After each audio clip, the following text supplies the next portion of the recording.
چاہے وہ اولاد ہے، چاہے وہ والدین ہے، چاہے وہ دنیا کا پیسہ اور دنیا کی اور عیش و آرام ہے، جس سے بھی محبت کر لیں، فرمایا جلد یا بدیر اس سے جدا ہو ہی جانا ہے، یا تو وہ چیز ہی آپ کو دنیا میں چھوڑ کے چلی جاتی ہے، یا آپ اس کو چھوڑ کے چلے جاتے ہیں۔ تو آج نہیں تو کل یہ چیز، ساری چیزوں سے جدائی ہونی ہے، جتنی بھی چیزوں سے ہمیں بہت زیادہ شدید محبت ہے اور ہم ان کا سوچ بھی نہیں سکتے کبھی ان سے جدا ہونا، ان سے بھی ایک دن جدا ہو ہی جانا ہے، چاہے جلدی ہو جائیں یا کچھ دیر لگے، مگر انجام اس کا یہی ہے۔ اور عمل جو بھی کر لیں اس کا حساب دینا ہوگا، یعنی چاہے آپ اچھا کریں یا برا کریں، بڑا کام کریں یا چھوٹا کام کریں، اس کے بارے میں پوچھا جائے گا، اس کا حساب کتاب ہوگا۔ اور حساب کتاب کیسے ہوگا؟ تول کے کیا جائے گا۔ اور تول کے کیسے؟ یہ نہیں کہ ہم دنیا میں دیکھیں ہمارے جو پیمانے ہیں وہ کہیں کلو گرام ہے، کوئی اور پیمانے لیٹرز کا ہوتا ہے، یا وہاں پہ کس طرح کا پیمانہ ہوگا کہ مثقال ذرہ، ذرے کے برابر چیز کو بھی جو تول دے وہ پیمانہ ہوگا، وہ میزان ہوگا۔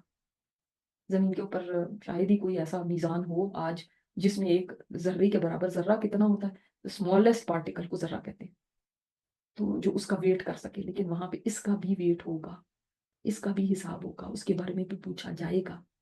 وہ نیکی کا کام ہو تو اس کے اندر کتنا اخلاص تھا یہ پتا کیا جائے گا، کتنا سنت کے مطابق تھا یہ پتا کیا جائے گا، کتنے دل سے کیا، کتنے شوق سے کیا۔ برائی کا کام ہو تو کیوں کیا، کتنا بڑا تھا وہ کام، کتنی بڑی اللہ کی نافرمانی تھی، اور پھر وہ برائی کہاں تک اس کے اثرات گئے، سب کا حساب ہوگا۔ تو نیکی ہے تو اس کے اثرات بھی، برائی ہے تو اس کے اثرات بھی دیکھے جائیں گے۔ ایک ایک ذرہ تل جائے گا، ایک ایک سلام کرنا تلے گا، ایک ایک سبحان اللہ الحمدللہ کہنا تلے گا، ایک ایک مسکراہٹ کا بھی وزن ہوگا وہاں، $1 کا صدقہ بھی تلے گا، اور ایک آنکھ کا جھک جانا اللہ کے ڈر سے کہ غیر محرم پہ نہ پڑے، وہ اس چیز پہ نہ پڑے، اس کا بھی وزن ہوگا۔ کسی کی طرف اشارہ کر دیا کسی عیب کو دکھانے کے لیے، اس کا بھی وزن ہوگا۔ اس دن کہہ دیا جائے گا اقرا کتابک، پڑھ لے اپنی کتاب خود ہی، انسان کو کہا جائے گا اپنی کتاب خود پڑھ لے، خود ہی تو اپنا حساب لینے کے لیے کافی۔ انسان کو خود پتا ہوگا کہ میں نے کیا کیا، کیا میرے کچے چھٹے ہیں، اپنا عمل اس کے خود سامنے ہوگا۔ خود کبھی آپ نے سوچا میرے ہاتھ میں میری ہی کتاب دے دی جائے تو میں کیا چاہوں گی کہ اس میں کیا دیکھوں؟ یقیناً سب چاہیں گے کہ نیکی ہی دیکھیں، تو واقعی کیا ہم اپنی اتنی نیکی اس کتاب میں لکھ رہے ہیں کہ نیکی ہی نیکی ہمیں نظر آئے؟ اور اگر ہم نیکی دیکھنا چاہتے ہیں تو کون سی دیکھنا چاہتے ہیں؟ جو آج بویا ہوگا وہی کاٹیں گے نا، جو آج کیا ہوگا وہی نظر آئے گا وہاں پہ، خود سے تو کچھ چیز آ نہیں جائے گی، وہ تو ظلم ہو جائے گا اگر خود سے ہی کوئی چیزیں بننے شروع ہو جائیں، گناہ بھی یا نیکیاں بھی، وہ تو ظلم ہے، ظلم اللہ تعالیٰ کے ہاں نہیں ہے۔ سیم ایگزیکٹ جیسا کیا اور جیسی نیتی تھی ویسا ہی لکھا ہوگا، تو ہم کون سی نیکی دیکھنا چاہیں گے؟ پرخلوص نیکی۔ اور یہ نیکی مثلا کوئی دیکھنا چاہ سکتا ہے کہ وہ وہاں پہ لکھا ہو کہ قرآن بہت پڑھتی تھی، بھرا پڑا اس چیز سے کہ قرآن بہت زیادہ پڑھا۔ کوئی ہو سکتا ہے آپ میں سے یہ چاہتا ہو کہ میرے لیے لکھا ہو کہ بس اللہ کا ذکر بہت زیادہ کرتی تھی۔ کوئی چاہتا ہوگا کہ میرے لیے لکھا ہو کہ اللہ تعالیٰ کا پیغام پہنچانے میں بہت آگے تھی۔ کوئی یہ چاہتا ہوگا کہ لکھا ہو کہ راتوں کو اٹھ کے اللہ کی عبادت کرتی تھی۔ کیا چاہتے ہیں اپنے لیے؟ اپنے لیے انسان خود ہی لکھ رہا ہے، اور ہم کیا لکھ رہے ہیں؟ تو اگر اس دن اپنے اعمال نامے میں بہت ساری نیکیاں نظر نہ آئیں تو پھر تو خود ہی پہ انسان کو الزام دینا چاہیے، اس لیے کہ کوئی اور نہیں تھا جس نے اس کو روکا تھا، اس نے خود ان نیکیوں میں دلچسپی نہیں لی۔ اور اگر نیکیوں سے بھرا ہوا دیکھے گا تو بھی اس دن خوش ہوگا، اور پھر بھی اسی کو شاباش ملے گی، کسی اور کو نہیں۔ اور جبرائیل علیہ السلام نے کیا فرمایا اور نصیحت کی کہ مومن کا شرف قیام اللیل میں ہے۔ قیام اللیل کیا ہے؟ یعنی مومن کی عزت جو ہے نا وہ قیام اللیل میں ہے، رات کے قیام کرنے میں۔ قیام اللیل عشاء کے بعد فجر تک کے درمیان جو بھی آپ پڑھیں، 2 4 8 جتنے بھی نوافل پڑھ سکیں، یہ قیام ہے۔ اسی کو رمضان میں تراویح کا کہا جاتا ہے۔ تو رمضان ہو یا غیر رمضان، آپ قیام اللیل کریں گے، اس میں آپ کی عزت ہے۔ اور مومن کا اعزاز کس میں ہے؟ کہ وہ لوگوں سے بے نیاز ہو جائے، لوگوں سے بے نیاز ہو جائے، لوگوں کی طرف نہ دیکھے اس سے مجھے کیا ملے گا، اس کے ساتھ تعلقات بڑھا لوں تو کیا ہوگا، یہ میرے کس وقت کام آ سکے گا، اس کی سفارش مجھے کب چاہیے ہوگی، اس کے پاس کتنا پیسہ ہے، میں اس مطابق اس کے ساتھ معاملہ کروں، اس طرف نہ جائیں، لوگوں سے بے نیاز ہو جائیں. لوگوں نے آپ کو کچھ دینا ہے فائدہ، یا لوگ میرا کوئی نقصان کر دیں گے، لوگوں کو راضی کر لیں، ان سے بے نیاز ہو جائیں. تو یہ کتنی پیاری نصیحت کی تھی انہوں نے. اور واقعی ہمارے جو پہلے اسلاف تھے کتنا زیادہ انہی چیزوں کو لے کر چلتے تھے. جب وہ قیام اللیل بھی کرتے تھے تو اللہ تعالیٰ نے جیسے کہ سحری کے وقت میں استغفار کرنے والوں کی بڑی تعریف کی ہے قرآن کریم میں. سورہ آل عمران میں بھی ہے، سورہ زاریات میں بھی ہے کہ جو نیک اللہ تعالیٰ کے بندے ہوتے ہیں نا، وہ راتوں کو اٹھتے ہیں اور اللہ تعالیٰ کے سامنے استغفار کرتے ہیں. وہ اپنی راتوں کو روشن کرتے ہیں. لوگوں کی نہیں ان کو پرواہ ہوتی. لوگوں کے پیچھے اللہ کو ناراض کر دیں یہ نہیں کرتے. وہ لوگوں کی ناراضگی برداشت کر لیں گے، اللہ تعالیٰ کو ناراض کرنا برداشت نہیں کر سکتے. تو ہم جیسے دیکھتے ہیں اپنے اسلاف میں اس دن بھی آپ کو بتا رہی تھی حضرت ربیع بن خثیم کی بات. تو ان کی کچھ باتیں بڑی خوبصورت ہیں. جیسے حضرت ہلال کے پاس ان کے مہمان آئے، منذر بن یعلا الثوری. تو ان سے انہوں نے کہا کہ میں آپ کو اپنے شیخ ربیع بن خثیم کی زیارت کے لیے نہ لے چلوں. وہ لوگ جاتے کس لیے تھے کہ اپنی ایمان کو تازہ کر لیں ایسی صحبتوں میں بیٹھ کے. تو منذر نے کہا کہ کیوں نہیں، میں تو کوفہ آیا ہی اس لیے ہوں تاکہ آپ کے شیخ ربیع بن خثیم کی زیارت کر سکوں. میں نے آپ کو بتایا تھا ربیع جو تھے عبداللہ بن مسعود جو صحابی رسول ہے ان کے شاگرد تھے. کہتے ہیں کہ ضرور چلیں. ہم کہتے ہیں لیکن ہمیں ان کی زیارت کی اجازت بھی مل سکے گی؟ تو مجھے پتا چلا کہ جب سے ان پہ فالج کا حملہ ہوا ہے وہ اپنے گھر کے ہو کے رہ گئے، ہمیشہ وہیں اللہ کی یاد میں مصروف رہتے ہیں، لوگوں سے ملاقات کم ہی کرتے ہیں. تو حضرت ہلال بولے بات تو آپ کی درست ہے، جب میں کوفہ میں آیا ہوں میں نے ان کا ایسا ہی طرز عمل دیکھا ہے، لیکن بیماری نے ان کے اندر کوئی تبدیلی پیدا نہیں کی. حضرت منظر نے کہا پھر ان کے پاس جانے میں کوئی حرج نہیں ہے، پھر چلتے ہیں ہم ان کے پاس جا کے. اور آپ کی کیا رائے کہ جب ہم ان سے ملاقات کریں تو ان سے سوالات کریں یا خاموش بیٹھیں؟ تو حضرت ہلال بولے کہ اگر آپ ان کے پاس 1 سال تک بھی بیٹھے رہیں گے نا تو وہ بولیں گے نہیں جب تک آپ خود ان سے نہ بات کریں.